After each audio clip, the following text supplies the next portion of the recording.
You are now tuning in to Let's Be Honest with host Just Johnda.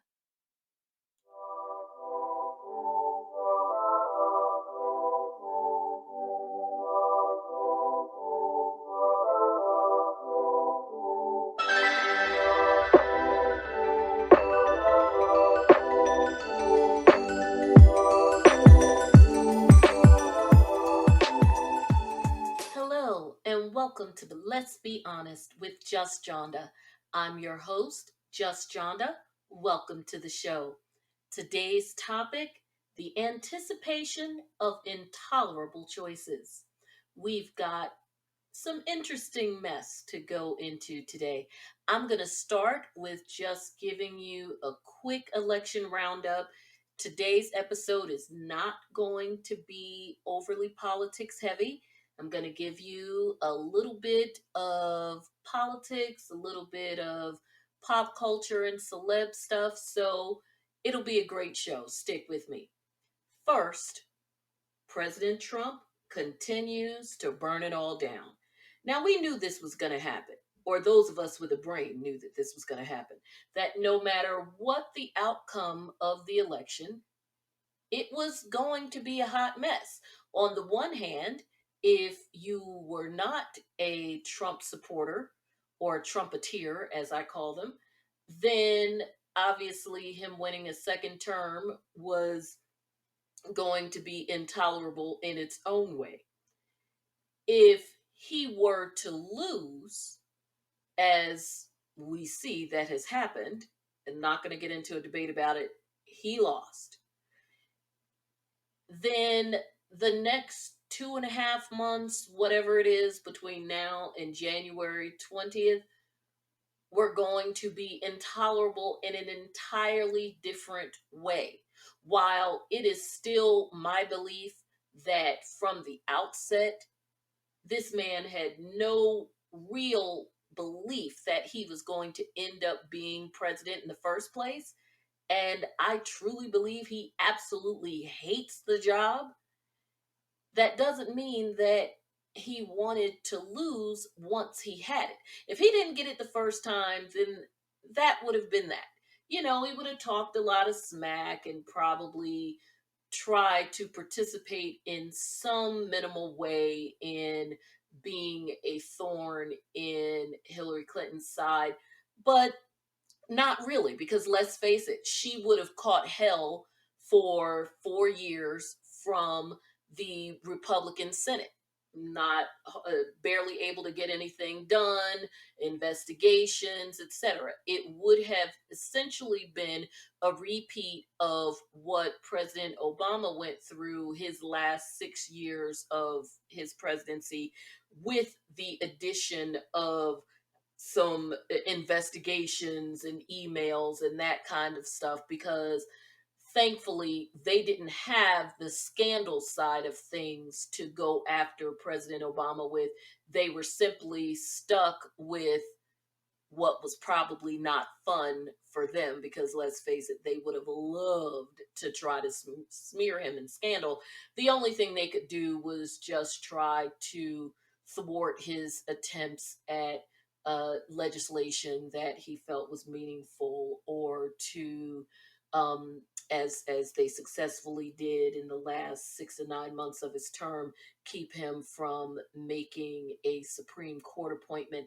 But they didn't have the smear piece. That's what they would have done if Hillary had won, and they would not have needed Trump to do it. In fact, if Trump had lost the first time, he would have just pretty much he would have been put in a drawer and the drawer closed, because he's not a problem that the Republicans ever needed.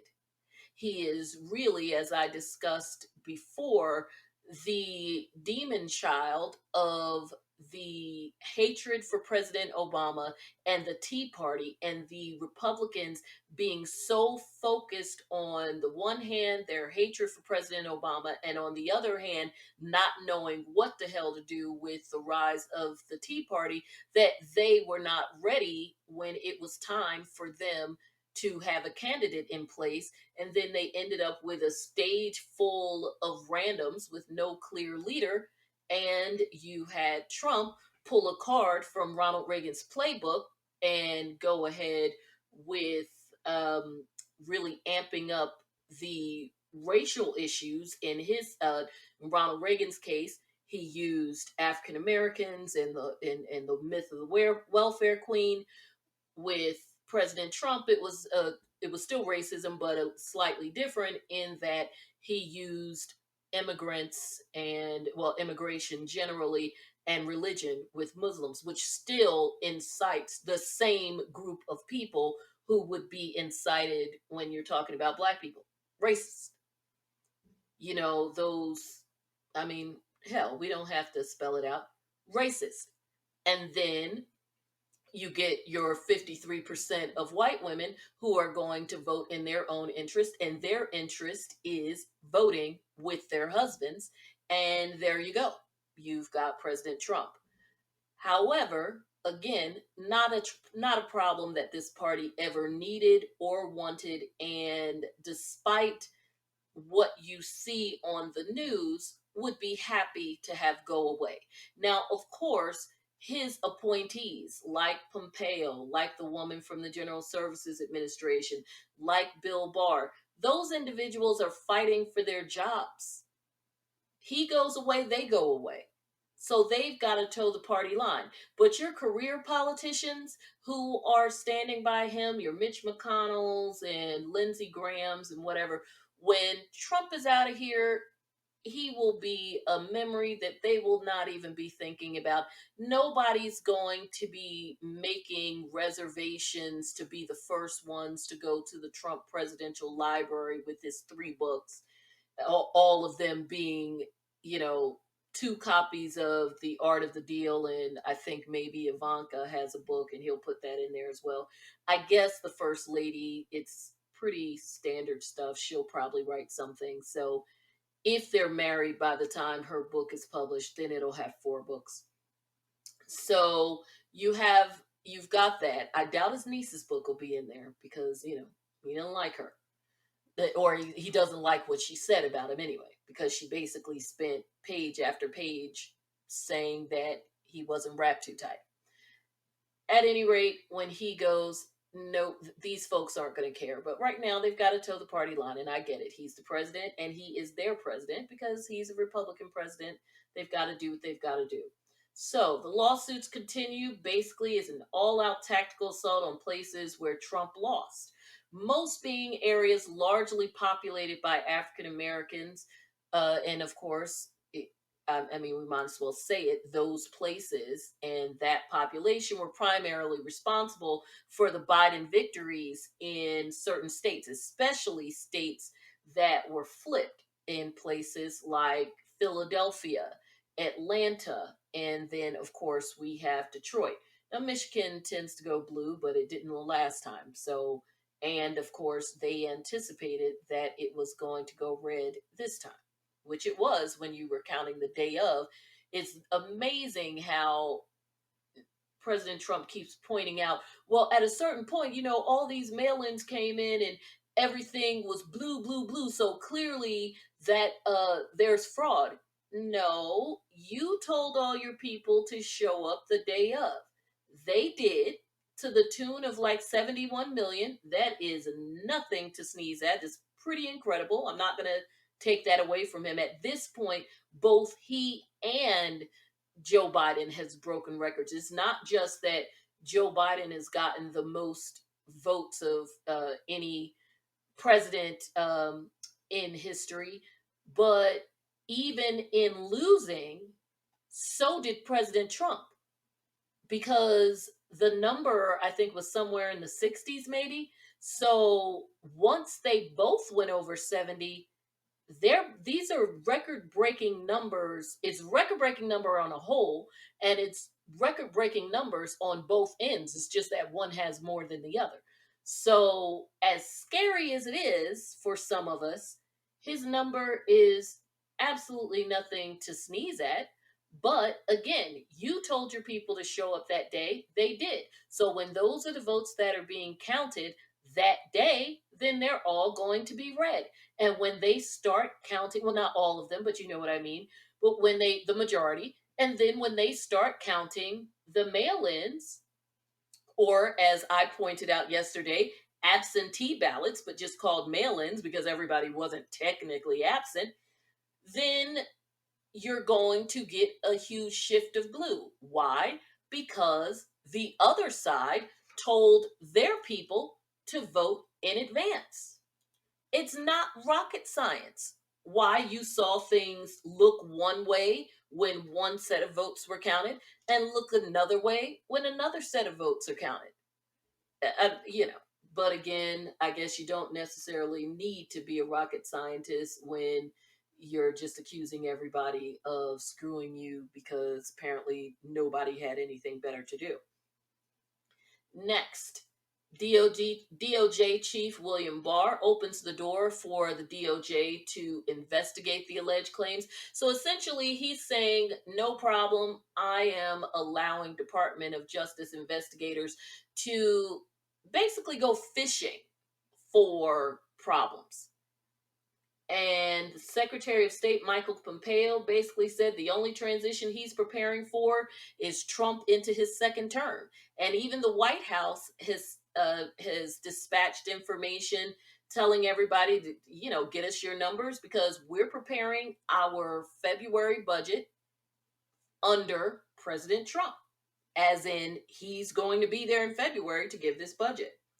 The other thing that, although it's not exactly related to the election, but still sort of falls under the Trump umbrella, is that today we saw that the Supreme Court, actually, they were hearing arguments on a number of things, but the one that everybody was watching for is that they heard arguments on the Affordable Care Act case today.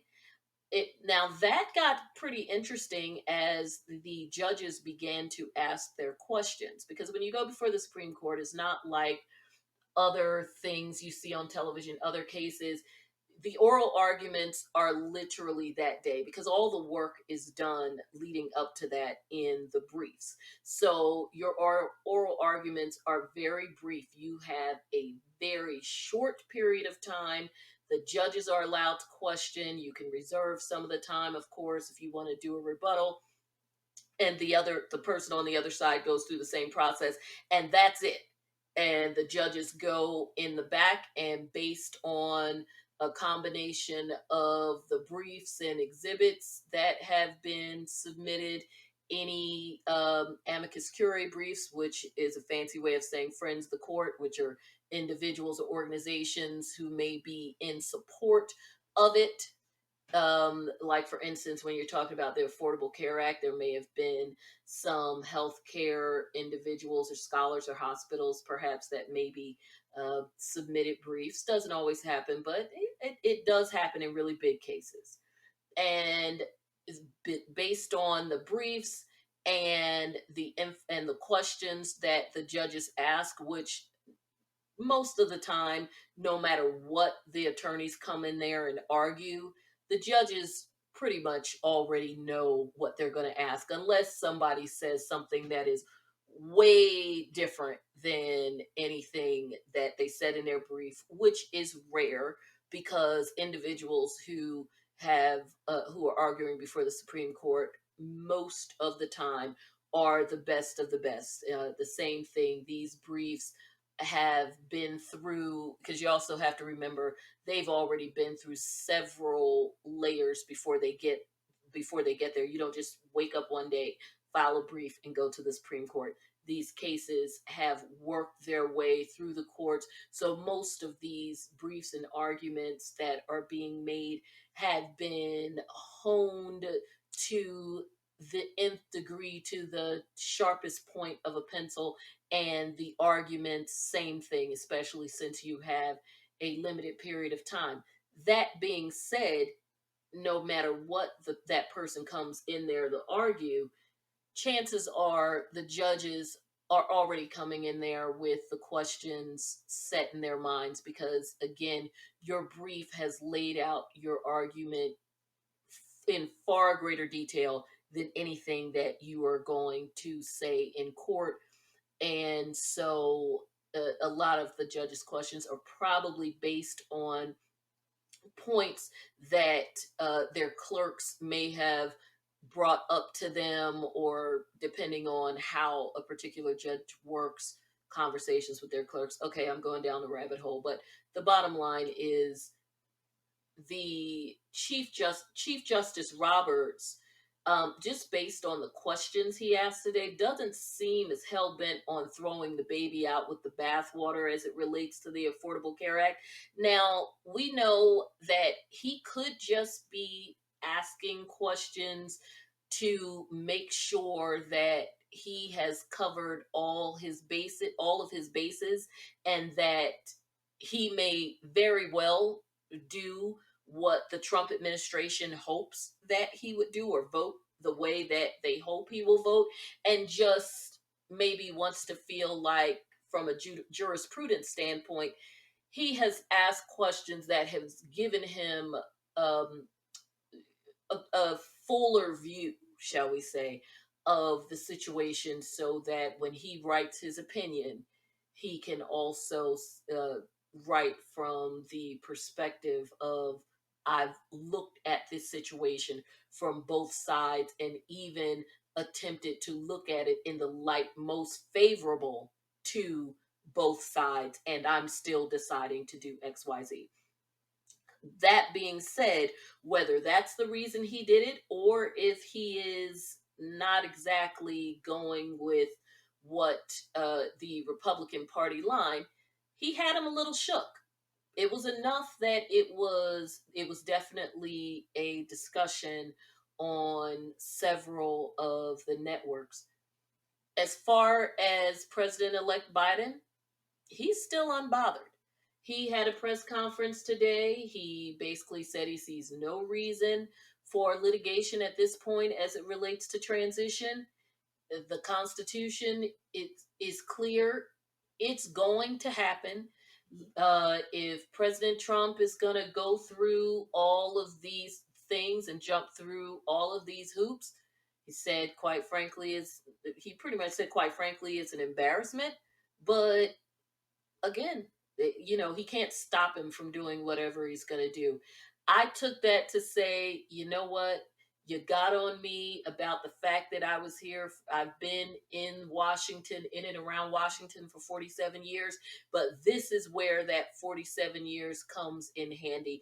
I'm not tripping about not getting the national security information and the briefings.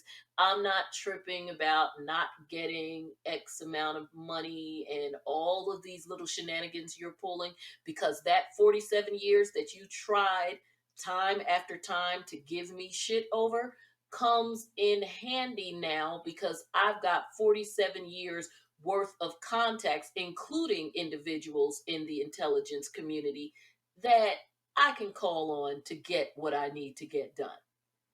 Now, he didn't say it. That, let's just say, that's Johnda's version of that. If you've ever seen that Key and Peele skit where one of them is being the straight-laced, that President Obama that we know, and then he has the other person who comes out and translates for him and says what he's really saying.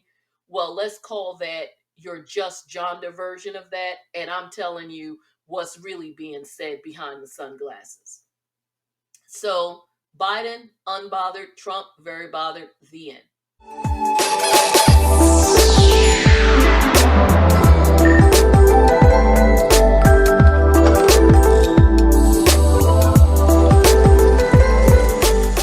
Now, let's get into some other stuff that has nothing to do with any of this. First things first, for any of you that follow the rap stuff, then you probably have heard about Future the Rapper. Now, some of you, and I'm not entirely sure, I don't fall into this category. I mean, I listen to stuff, but I don't really pay attention. He's basically Sierra, Sierra that's married to Russell Wilson. He's Sierra and everybody else's baby daddy. He's got, like, I don't know, maybe 9 kids, and, 9 baby mamas, just some foolishness. Well, the funny thing with this, even if you don't follow it, is that he is once again in court over child support with, uh, I can only describe her as the baby mama that he seems to hate the most. The one that, for whatever reason, seems to have his number when it comes to just unadulterated hate for this woman. This woman, Eliza Rain. This is the one where he refused to take paternity tests to the point where she pulled what I would say was the baby mama coup of the century. Her and the last baby mama, who I guess he didn't get a test for either, those two finally realized they were better together than apart, got together, had their kids tested and proved that the kids were siblings, which then of course the dominoes began to fall in terms of proving that he was the father. But again, he has just got a bug up his butt as it relates to this one woman, despite the fact that it seems that he was with her for on and off for like 5 to 6 years. So the last time, or the second to last time they were in court, she got a huge child support award, much greater than she had even, far greater than she had even asked for, primarily because he didn't provide any of his documentation to the court. In fact, he didn't even show up. So what did the court do? The court looked at Forbes. He was listed as one of the highest paid rappers, so they awarded her like something like $53,000 a month, which a whole bunch of people were having a fit about, which I've already spoken to this. Why are you worried about what somebody else pays in child support? We know what the theory behind child support is that the child should live the same no matter whose house they're at. So if you get with somebody that only makes 2 cents on the dollar, then guess what? You have now just provided them with a new standard of living by having a child with them, especially if they have custody. And that is a choice that you made. Intolerable for you, but nevertheless a choice that you made. This dude now, and by the way, that order was reduced to like $3,200 a month, which she really wasn't tripping about. Well, he is trying to reduce that as well and filed documents in court that it's just hard to even laugh. I mean, hard to not laugh when you read them. He claims he lives in a 2 bedroom apartment in Atlanta and he doesn't know the rent. Okay. He claims he does not own any jewelry, despite the fact that, I mean, I guess he just assumes that no one at the courthouse has Google, which I don't understand why he would assume that, because that's sort of how they got him the last time with the Forbes number. And as soon as you type in his name, there's nothing but pictures of him wearing jewelry. But okay. And he claims he has no assets. Now, the whole thing about not knowing how much you pay in rent, I would suggest that maybe he doesn't know how much he pays in rent because he probably has a whole separate apartment for all of his hoes because he has so many of them. Um, Too bad same courtesy isn't being afforded to his baby mamas, but I'm sure he'll have more of those soon since condoms don't seem to be his thing either. I mean, at least we know that he's not wasting money on that could be going to his child support. For all of this, I'm just going to have to use his real name. You don't get to be called Future. That name is just dumb.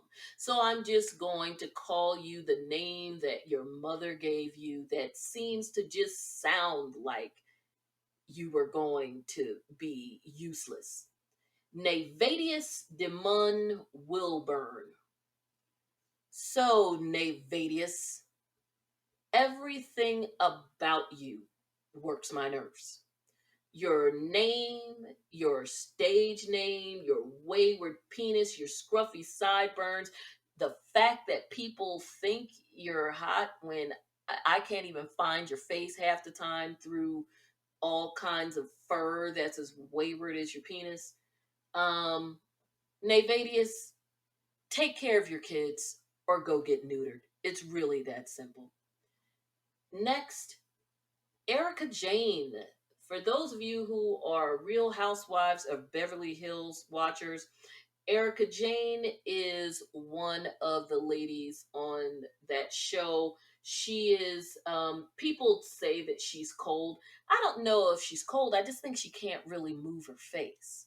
She is the one who is 49 but wants to be a pop star. She had just gotten a role as Roxy Hart, um, obviously stunt casting in Chicago, but of course, all the shows are dark. And she was married to, or is married to, an 81-year-old man. So again, she's 49. They've been married for 21 years. So she was about maybe 28 when she married him, and he was what, 60, 59. And no shade towards her. He married her. This is what you wanted, man. So she and he were married for a number of years, and of course, she's living great, claiming that her glam squad alone each month costs 40 grand a month. Also, by the way, and this is where I got to give compliments to the chef on this one, at the age of 28, 29, whatever she was, 28, 21 years ago, and him being, I guess, around 59, 60, he married her with no prenup. So whatever cartwheels and flips she did for that one, God bless her. Because this dude is an attorney, a very well off one. Well, he was until recently. That seems to be an issue as well. And he still married her prenup free. So God bless you.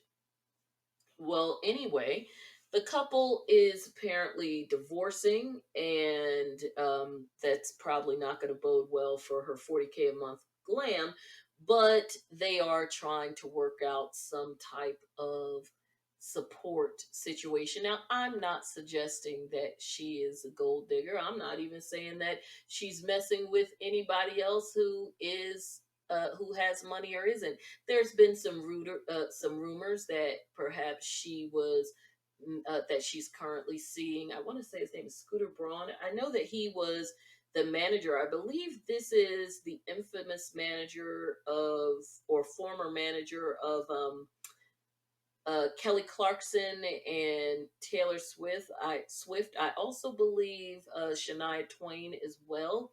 So there's rumors about that, but basically, she is allegedly living her best life.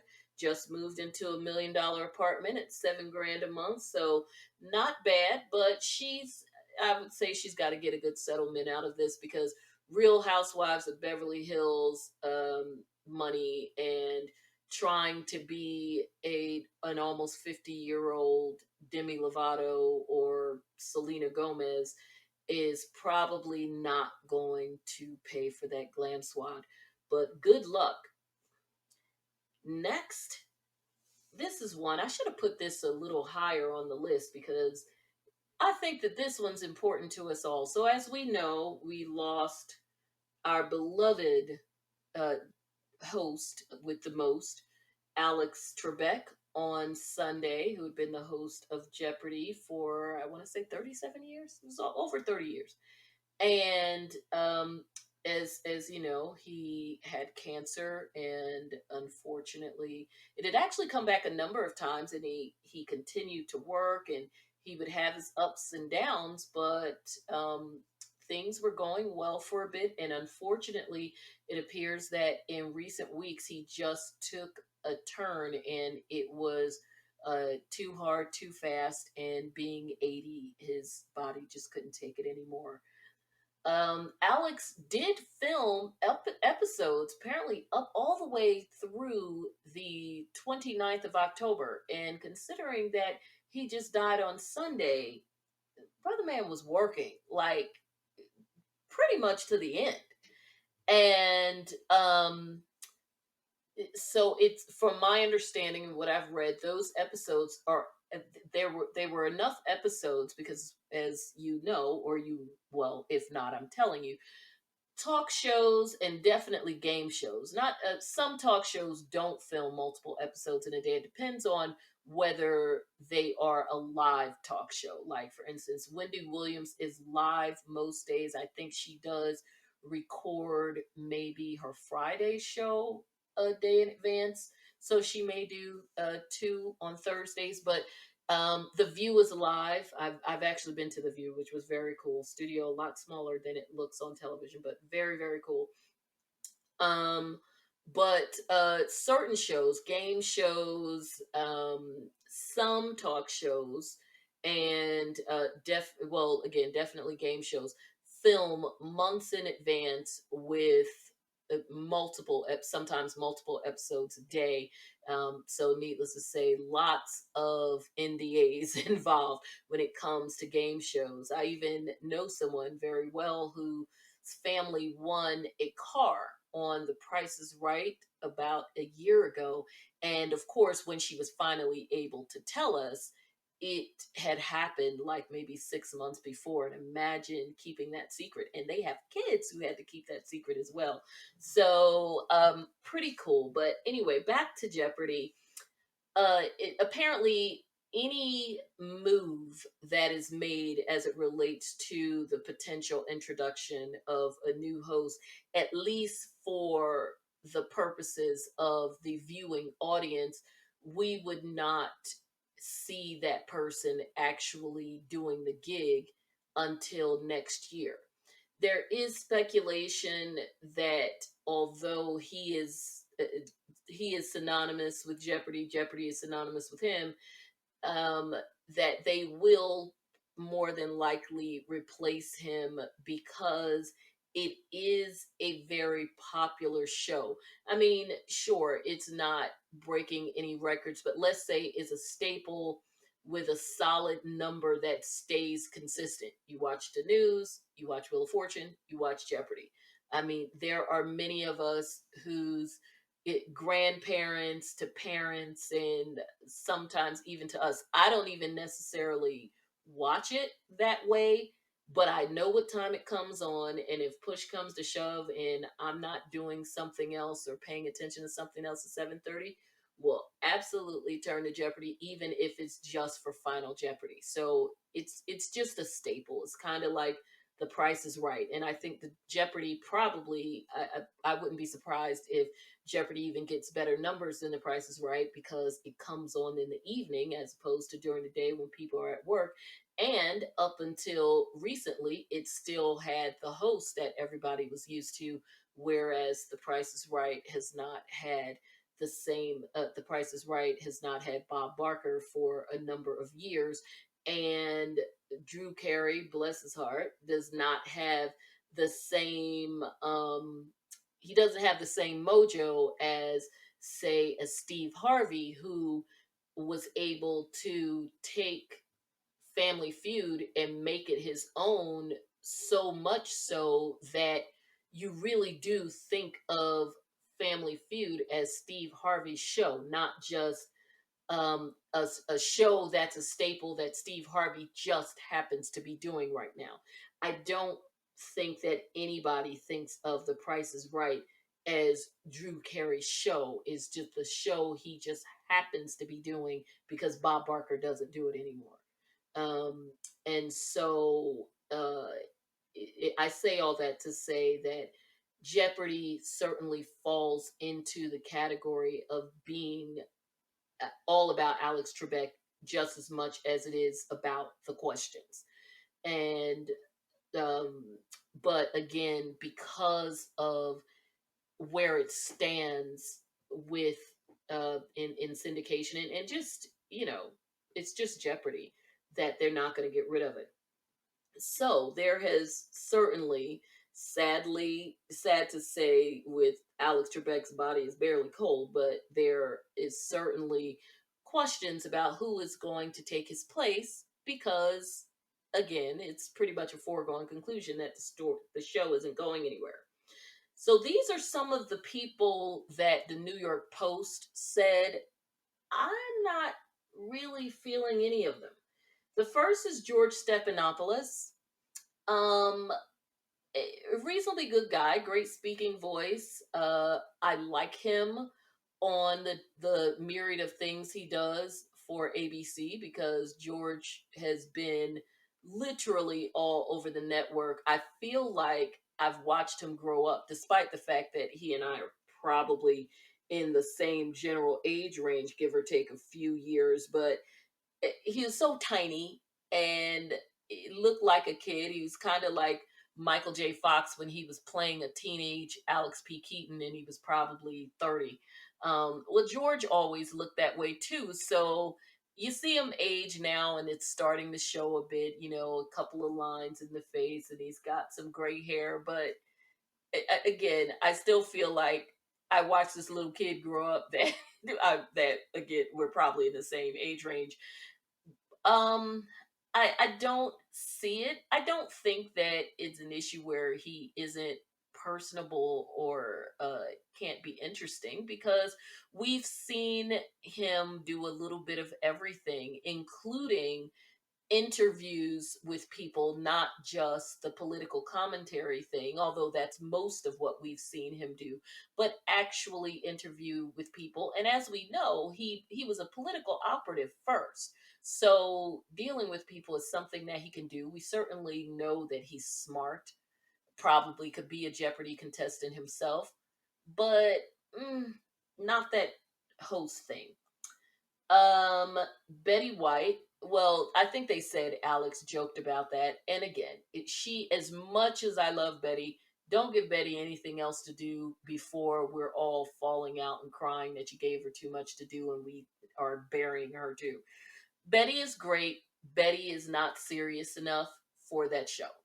And she doesn't have the stamina for the show. I couldn't even see her doing it all in one sitting.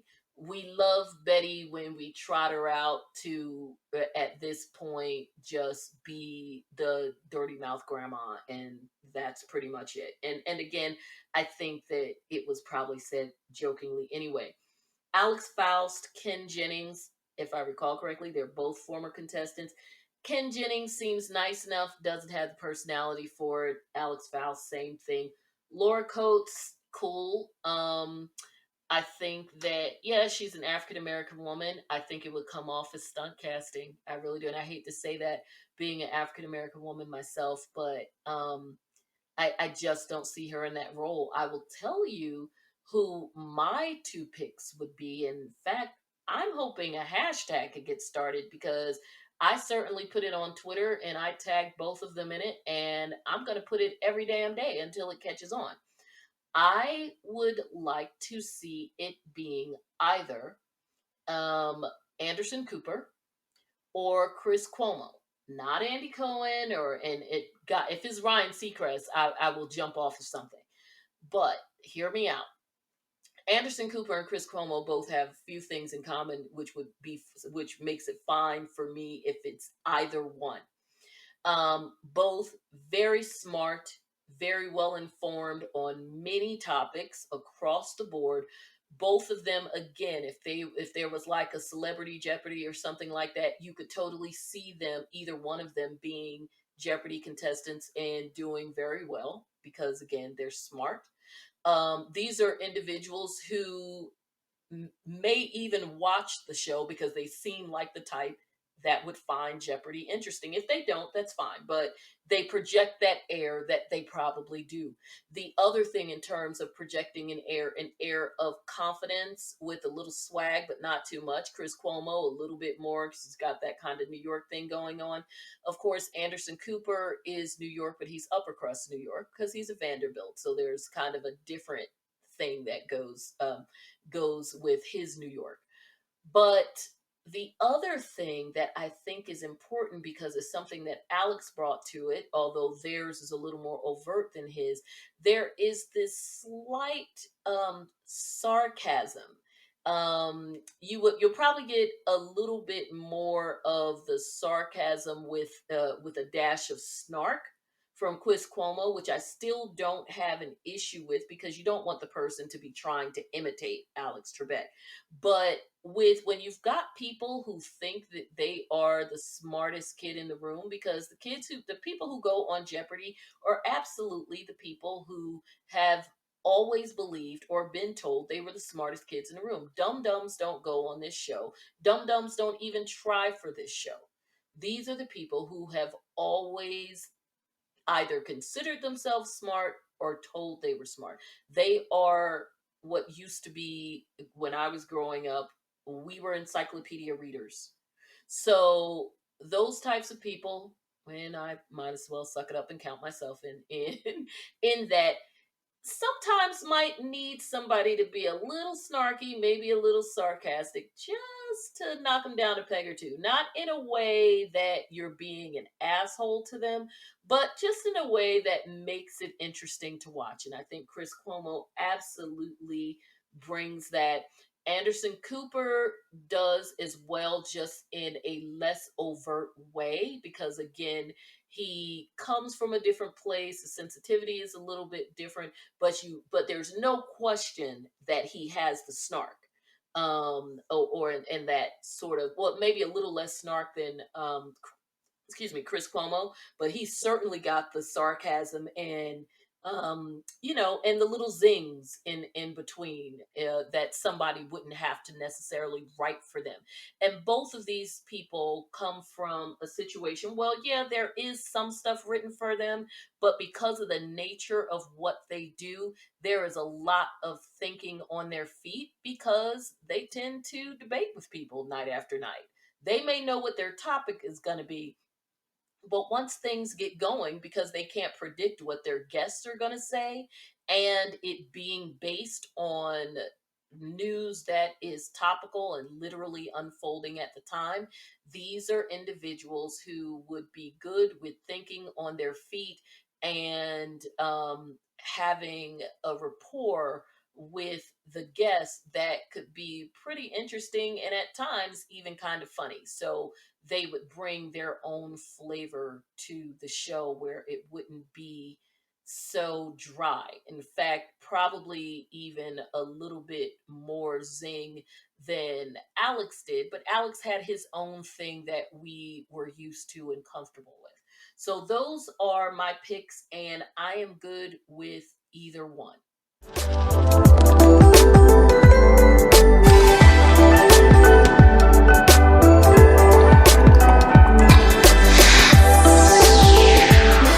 Finally, my last thing would be, and again, most importantly about those two, not trying too hard. Finally, the last thing is a story. Is again, it's some of these stories, like the Johnny Depp story, like the Andrew Gillum story, are like the gifts that keep on giving, even though nobody asked for them and they need to stop. In fact, the individuals, or in this case, individual who is most affected by it, would probably say, "Please, God, stop giving me this damn gift," which would be John Gray, Pastor John Gray of Relentless Church, who was just in a fight with the other church. What are they? Renovation, retention? I don't know. It's some crap. They were fighting over a church in Greensboro. But anyway, so as I reported to you all, I would say a couple of months ago, because this all really jumped off in September. So why he felt the need to embarrass her again by even bringing it up, who knows? It's one of those things where, for someone who is supposed to be a spiritual leader and counselor, he seems to have missed the memo that is in Counseling 101, which is that apologies are typically not for the person being apologized to. They are for the person who is apologizing, so that they can unburden themselves of what they're feeling, primarily guilt. The problem with that is that they're unburdening and unloading that shit onto the person that is the aggrieved party. And that is exactly what and that's exactly what's going on here. We know serial cheater who never truly admits exactly what he was doing. Now, with this last affair, even the woman said that she claims anyway, that there was not anything physical. I won't say there was nothing sexual. People love to dance around with what's sexual and what's not. If you send pictures of your boobs, or he sends a picture of his penis, or I'm sorry, your breast and his penis, then that's sexual. Would your significant other, if you have one, think that that was sexual? Would they think that, or at the very least, quite problematic? Then, or, you know, or well, we'll just go back to the original point.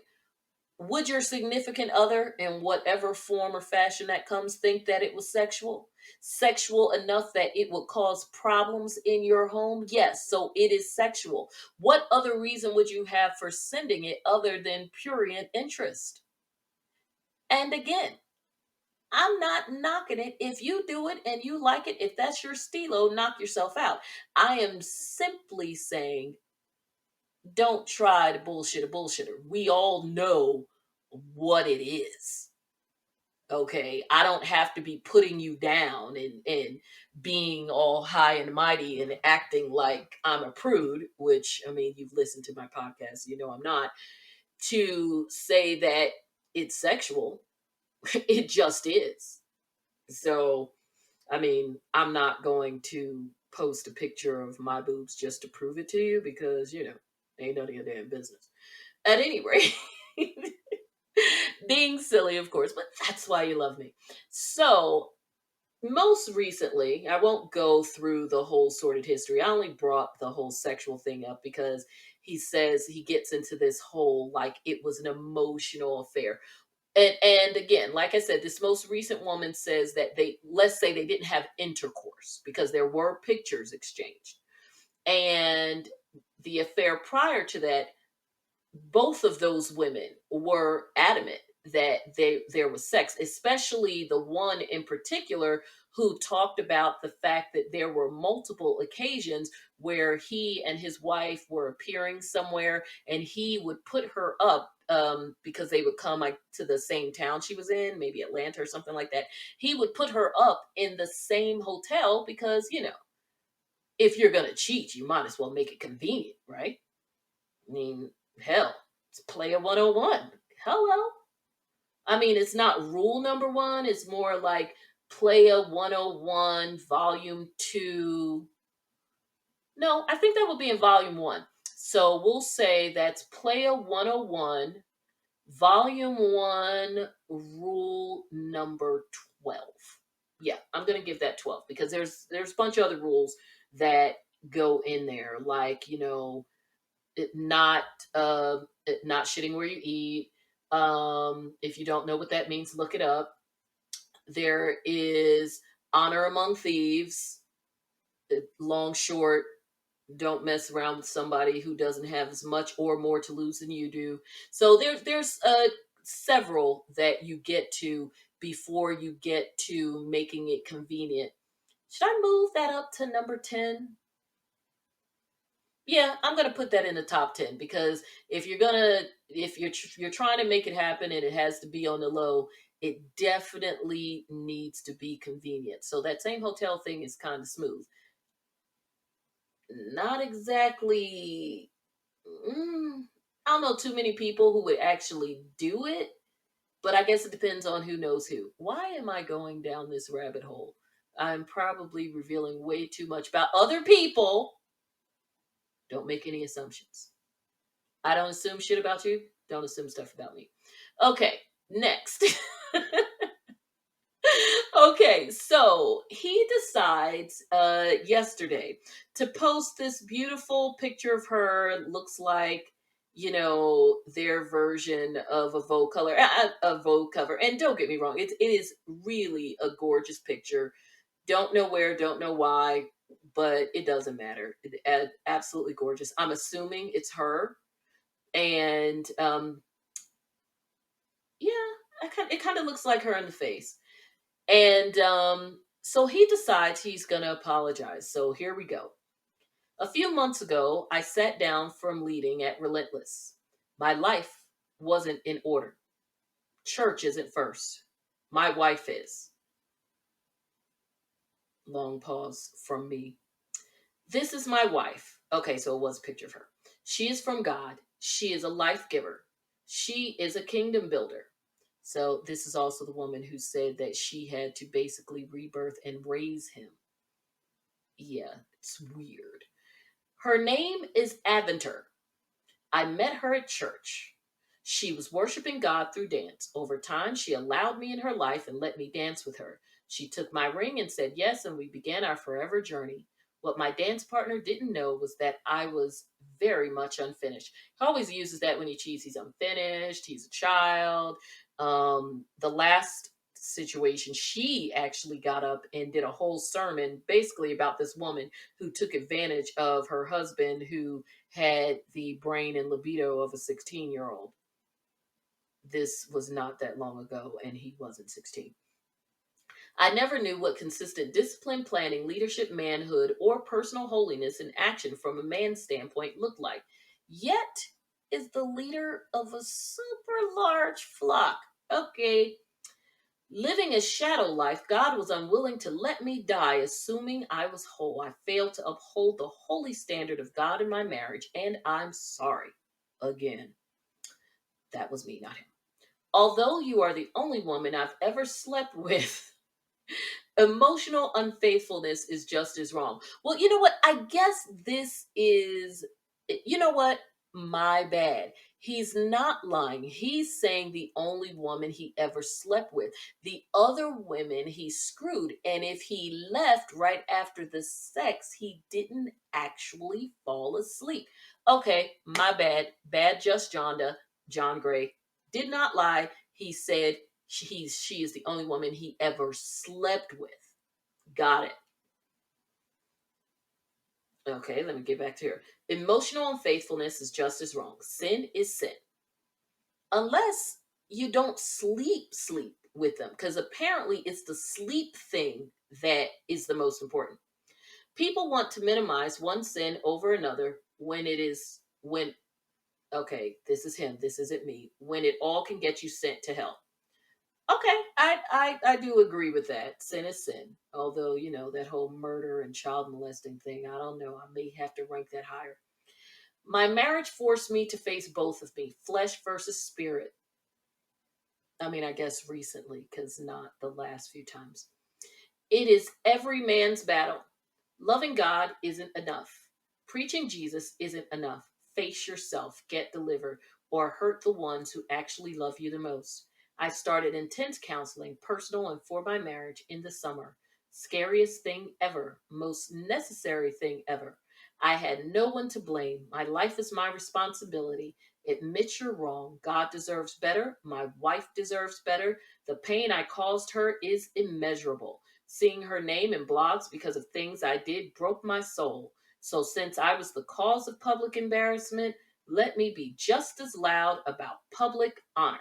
That was all in caps.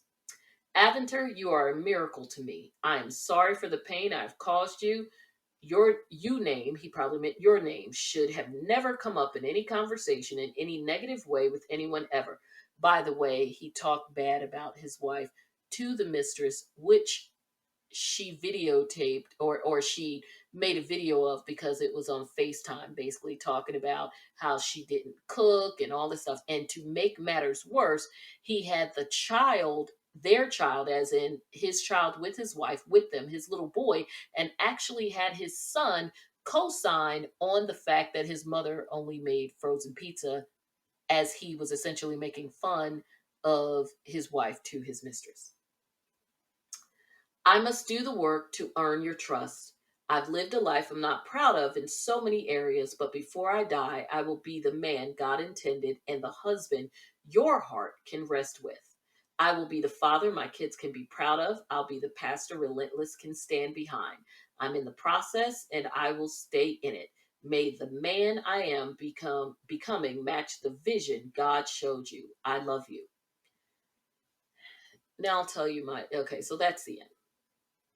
Of course, immediately people are commenting and they are just saying he is the best thing. Oh, you're so wonderful. And these are all women, of course. Um, this apology didn't have to be public. I do agree with some instances of public, when you hurt someone or something because you could do harm, let's say, to an institution. I do believe it, or lots of people, harm in a way that lots of people are harmed by your action. That if you committed the act publicly, then the act of contrition should be, doesn't have to be, but I certainly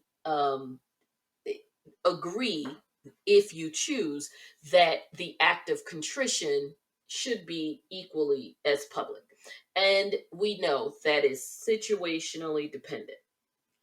In this case, while the act for which, the most recent act, while it wasn't public, it became public because of, number one, the other person telling some individuals who were willing to put it out there publicly. She talked to a vlogger about it.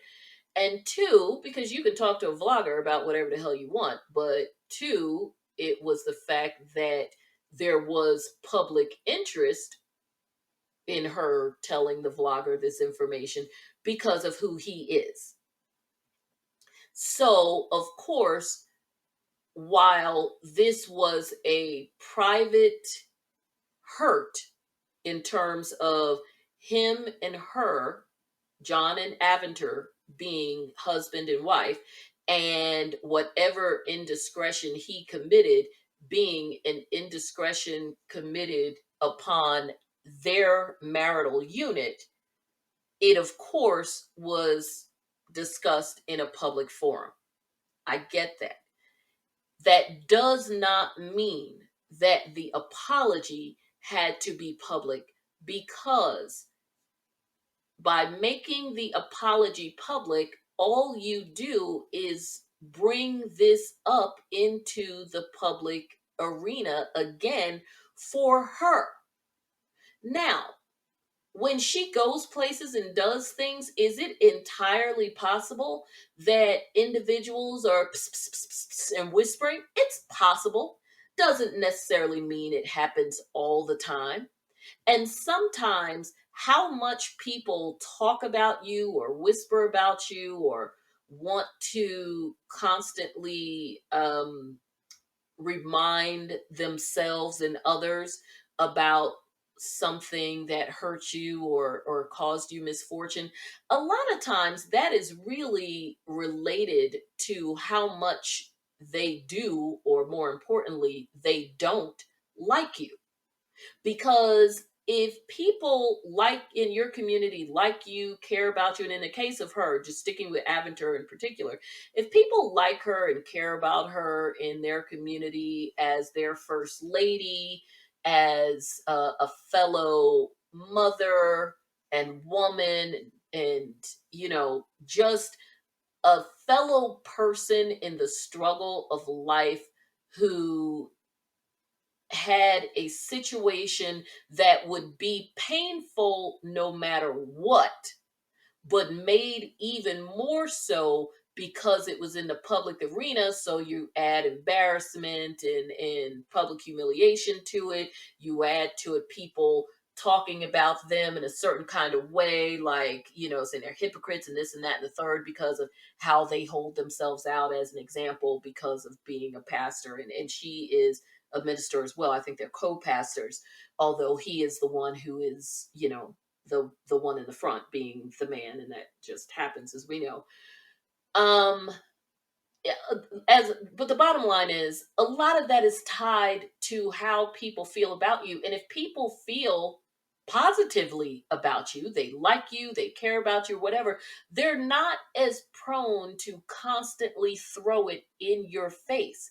It's not like she is a pop star who people like, let's say a Cardi B, who people have a love-hate relationship with on any given day, depending on the video, depending on the tweet, or whether or not they just love or hate her generally because, they may be Barb's and down with Nicki Minaj. So that means you got to hate Cardi and the whatever the Cardis are called. I can't remember right now. So I get that. but not in an instance like this. No, they are not private citizens per se, but certainly a little bit more private than and her, because she's not the one that's really out front, than your average person, because these are church pastors or what have you. Because of the things that have occurred, they are never going to be, more than likely they're never going to be as big as they were or were on track to become. I mean, he was potentially on track to become, um, a younger version of TD Jakes in terms of how his ministry and it just overall notoriety, and I don't even mean in a bad way, because I mean like just notoriety in terms of people knowing who he was, because they had the show on OWN, he was writing books and all of that stuff, and that is really in large part where their fortune came from. Of course they get a salary from the church or whatever, but it was the fact that he wrote books and it was traveling and they had the show on OWN and all of those things that, really put them out there in the public, more so him, because even the show was sort of like the Book of Gray or the Book according to John Gray or something like that. And although they were billed as a couple and within their church and people who follow them, it's John and Aventer, the star is him. So she kind of, other than when she did the whole thing when she was like, ranting, calling the woman, basically a Jezebel, and some of the weird stuff they've said on talk shows, like I said, mentioned earlier about having to raise him and all that weird stuff.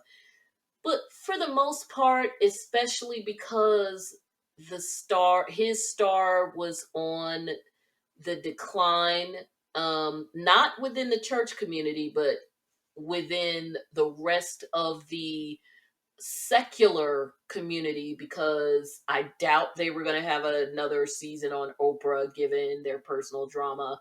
I think they did have one more season after that, but certainly not when the crap keeps happening.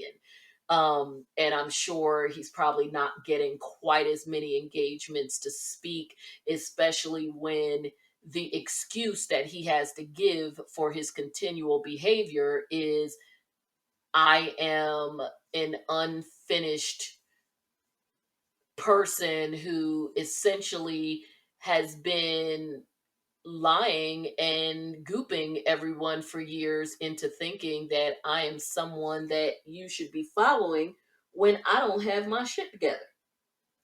So again, this is a situation where, at least for her, this embarrassment and humiliation in her circle, in her community, with the people that she has to deal with every day, could have faded somewhat into obscurity. We're dealing with COVID, we've got an election, there is a whole lot going on that, unless someone just doesn't have anything to do the next time they run into Aventer in the supermarket, the first thing they're gonna do is not go, you heard about it. Now they might do it when they get home and talk to their girlfriends, but this puts it back in everybody's face. And that is not cool. That also shows that you haven't learned a thing. You haven't learned a thing. This apology is I. Let me look at all the I's. I'm not even going to count them because it would take too long. I sat down. My wife. I met her. Let's see. I was very much unfinished. I never knew what this meant. I assumed I was whole. I failed. I'm sorry. My marriage. I started intense therapy. My life, it is responsibility. My wife deserves better. I was the cause. I am sorry for your pain. I must do the work. I've lived a life I'm not proud of. I'll be the father of my kids. I'm in the process and I will stay fit. I. Yes, there's a lot of her thrown in there, but it's I. Let me just, even the part where he says, since I was the cause of the public embarrassment, let me be just as loud about public honor. This is not public honor when it reinforces the embarrassment by putting it back in the public, especially when it came out 2 months ago. And at that point, your first instinct was to get with your attorney and say that the woman was lying when she never said that you all slept together. Well, had sex, because that whole sleeping together just annoys me. She never said that you had sex. Now, I'm not entirely sure I believe her. Because since she knew he was married and her brother is a minister, she was covering her own ass too. Because if you listen to the interview, there's a lot of stuff where she didn't want to look as bad as she looked by dealing with him. Because quite frankly, even though she claims when she reached out to him, it was just to thank him for his involvement in the funeral of a family member or whatever, doesn't matter. Technically, you reached out. And when and even if that part is true, when he responded, and it began to be something about, him thinking you were attractive or whatever, you could have cut that off because you knew about him. You knew who he was. You knew the whole deal. And if nothing else, since you went and tracked him down on Instagram, you damn sure knew he was married because he's a family friend. Now, again, I am not going to blame her, because in these instances, I am always one to say that ultimately, no matter what she did, whether she was thoughting it out or just kind of, you know, sort of tripped and fell into this situation, she's not the one who made a commitment to Aventer. And on this even greater level of being a pastor and, having their marriage and their lives linked in a whole other way with this whole living their lives as public holy people on top of it. So you're never going to hear me being one of the ones who is beating up too bad. I'm going to give her some knocks, but I'm not going to beat up too bad on the unmarried person, no matter what they did or didn't know, because at the end of the day, unless they are a friend independently of the aggrieved spouse, a friend, a relative, or something, because that's a totally different relationship, they aren't the ones who made the commitment to the spouse that's being cheated on. The spouse did. So, at any rate, again, down a rabbit hole, but I just bring that up because I know that there's some people who would listen to this, and because of my comments about the alleged mistress's role in this, would immediately be like, oh, you're blaming a woman or whatever. Nope, I'm not. It's always about the person who made the commitment. The other person, you can say whatever you want about them, but at the end of the day, they're not the one who married the person who is, who's being dogged out. Now, one thing that this person, one of the commenters said, and I love this, is such a great comment, and then I'm going to leave it. They said, John Gray is just offset in a pulpit. And then another Twitter user wrote, when does John Gray actually have time to be a pastor? He's always announcing an affair. So we'll leave on that funny note. So that is the scoop for the day. I only expected to go about 30 minutes, and here we are at 108. But hell, you know me, we'll go all kinds of places. I am going to start putting some timestamps in these podcasts, especially in the ones where we're doing topics that are so different, because A, not everybody knows all the people we talk about, and B, certainly in an episode like this where we start with the politics, and especially when it's not quick, is like politics for about a good 15-20 minutes before we get to the pop stuff and the sex stuff and all of that, and all of that stuff. I want you all to be able to, I would love for you to listen to the whole show in its entirety. That's great, and it certainly makes potential advertisers feel great. But I do understand that everybody doesn't like everything like I do. And so I still want to hang out with you and talk about these things with you. But as I always say, I want to talk with you about things that you want to talk about. So if that means you got to skip around a little bit, I understand. And in that vein, when I have episodes like this, I will begin to put timestamps in them, starting with this particular episode. So if you're listening, it doesn't matter to you very much. But for those who may look up the episode, you'll see the timestamps in the you'll start seeing timestamps in the info box. So beginning with this episode, moving forward, especially since we're in nonstop November, day 10, you will begin to see those timestamps so that you can skip around, especially if you don't have time to listen to the whole show in one sitting and have to come back and forth. So, other than that, thank you once again for hanging with your girl. This is Just Johnda, still in nonstop November, still having a great time. Ignore the fact that it sounds like I may be losing my voice. It is not because of nonstop November. You still got me. Earlier today, I just got a little hoarse because I was out a bit, but I will take care of that. I think that is it. So follow me and listen wherever you enjoy listening to podcasts. Don't forget, share with your friends. Let them know that, of course, you can subscribe to me on Podbean, but I am on Amazon. I am on iTunes, and please leave 5 stars and comments. Don't forget, I do have all social media platforms, Fashion and Drama Diaries. Join tomorrow. We're going to have a great time, followed by a live show, because we're all going to be watching the Real Housewives of Salt Lake City in a Facebook group together. And so if you join the Fashion and Drama Diaries, I can invite you to that group. We're going to do it live. It'll be lots of fun. Then I'm going to come on live afterwards so that we can dissect the whole thing, because it sounds like it is going to be a hot mess. I cannot reinforce how crazy it is to me that one of the characters allegedly married her own step-grandpa. And I don't care what the reason is, still weird. But at any rate,